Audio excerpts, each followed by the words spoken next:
Oke Lur, selamat datang di Alur.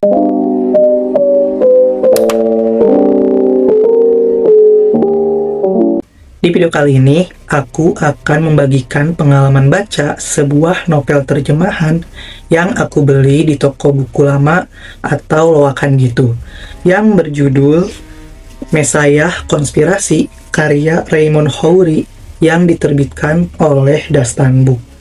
Novel ini dibuka dengan kejadian mencengangkan di sebuah pameran seni di Museum Metropolitan Amerika.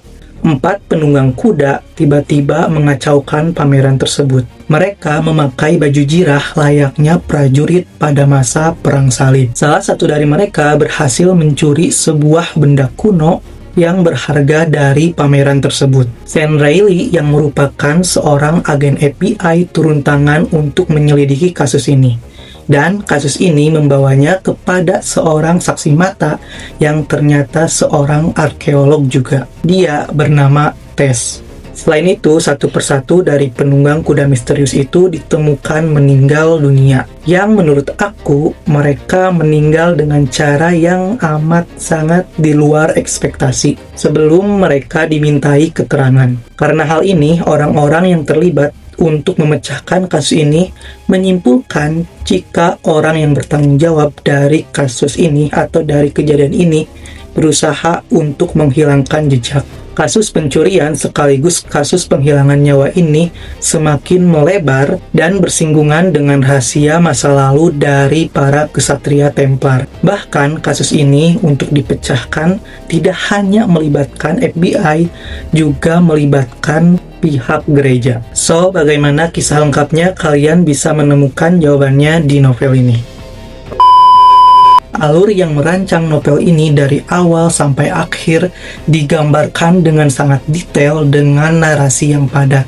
Novel ini berhasil memikat di lembaran pertama dengan adegan pemberontakan dan juga aksi yang cukup gore atau bikin bulu kuduk merinding. Meskipun di awal-awal banyak tokoh yang terlibat atau diperkenalkan, tetapi penokohan untuk karakter utama atau karakter yang hidup dari awal cerita sampai akhir cerita sangat bermain.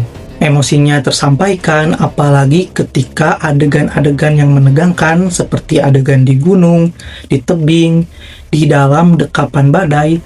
Pokoknya aku terbawa suasana dalam adegan-adegan tersebut. Kemudian untuk penokohan seperti karakter Riley sebagai penengah, lalu ada Tess yang super ambisius dan juga terkadang egois. Kemudian ada karakter Pansy. Pokoknya aku nggak tahu sih cara bacanya gimana. Dia juga karakternya egois, tapi keegoisannya tuh bikin aku suka. Kayak ada aura tersendiri. Berbeda dengan karakter The Angelis yang menurut aku egoisnya tuh lebih ke menyebalkan tapi tenang gitu. Tenang dan menyebalkan begitu. Dan kalian bisa bayangkan keempat karakter ini ada dalam satu adegan dengan kondisi yang kacau demi sebuah rahasia masa lalu yang bisa mengubah pandangan banyak orang. Memang sih momen keempat karakter ini dalam satu adegan bikin merinding. Namun aku sempat mengeluhkan untuk narasi atau terjemahan atau paragraf di novel ini yang agak susah gitu untuk narik aku agar bisa masuk ke cerita di novel ini. Dan seperti yang aku bilang di awal-awal, novel ini detail banget dan paragrafnya tebal-tebal. Terus petualangan yang panjang melewati serangkaian peristiwa yang kadangkala membuat aku ngerasa capek kapan selesainya, dan tidak sekali juga aku ngerasa bosen begitu.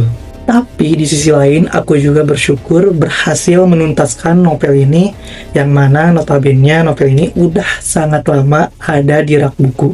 Jadi ketika berhasil menamatkan novel ini kayak lega, akhirnya bisa selesai juga.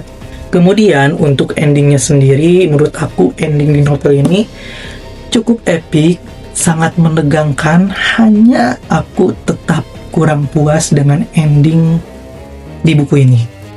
Kayak setelah melewati petualangan yang panjang, peristiwa yang panjang, rintangan yang mendebarkan, terus disodorkan dengan ending seperti itu, kayak rasanya capek yang aku dapatkan dari novel itu nggak terbayarkan, begitu.